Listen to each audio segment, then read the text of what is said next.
Hey everyone! So we all know Easter, right? It's celebrated by millions all over the world. But if you strip away all the traditions, what's the actual story being told in the scriptures? Today, we're going straight to the source to explore the foundational readings that have defined this day for centuries. It's a question that goes way beyond bunnies and eggs. We're asking, what did the foundational text actually say happened? What is the event, the proclamation, and the implication that is echoed for 2 millennia? To find that answer, we're going to walk through the specific scriptural passages designated for Easter Sunday. By looking at them together, we can really see how they build a cohesive and, honestly, a pretty powerful narrative. So, where's the story even begin? Well, it might not be where you think. It's not with some big announcement or divine appearance, but with something far more mysterious, a quiet discovery in the early morning. The story of Easter is told through several key readings, and it's important to note they're all found in the New Testament. We have eyewitness accounts in the Gospels, some really deep theological reflections in the letters of the Apostle Paul, and the history of the early church in the book of Acts. Each one gives us a different lens, but together they create this incredible, unified picture of the day's events. The story really starts in the Gospel of John. Mary Magdalene arrives at the tomb at dawn, only to find the stone rolled away. And at first, there's just confusion and fear. But then, as the disciples Peter and John get there to see for themselves, that confusion starts to transform. So the first seed of the Easter message isn't some grand vision, but an absence, an empty tomb that, counterintuitively, becomes this source of profound joy. An empty tomb is a private discovery, right? But for it to become a world-changing message, it had to be proclaimed. So how did this story actually get out? This is where the book of Acts picks up the story. The Apostle Peter stands up and becomes the first person to publicly explain what happened.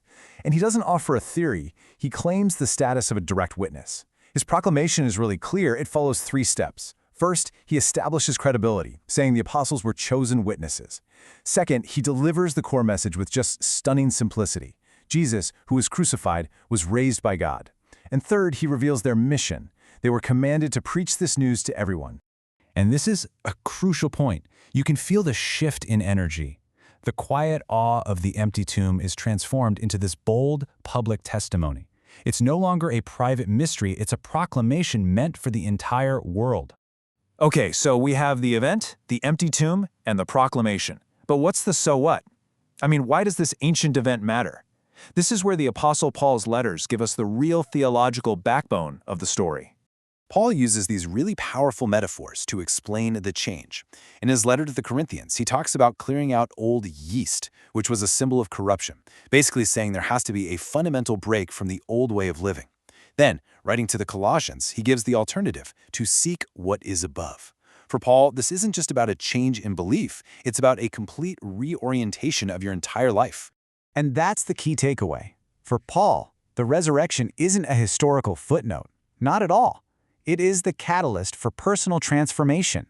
The event of Easter is meant to have a direct and radical impact on how a person lives their life, day in and day out. So we have the event, the proclamation, and the implication.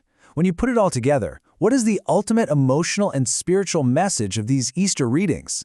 Well, it really comes down to a single triumphant expression.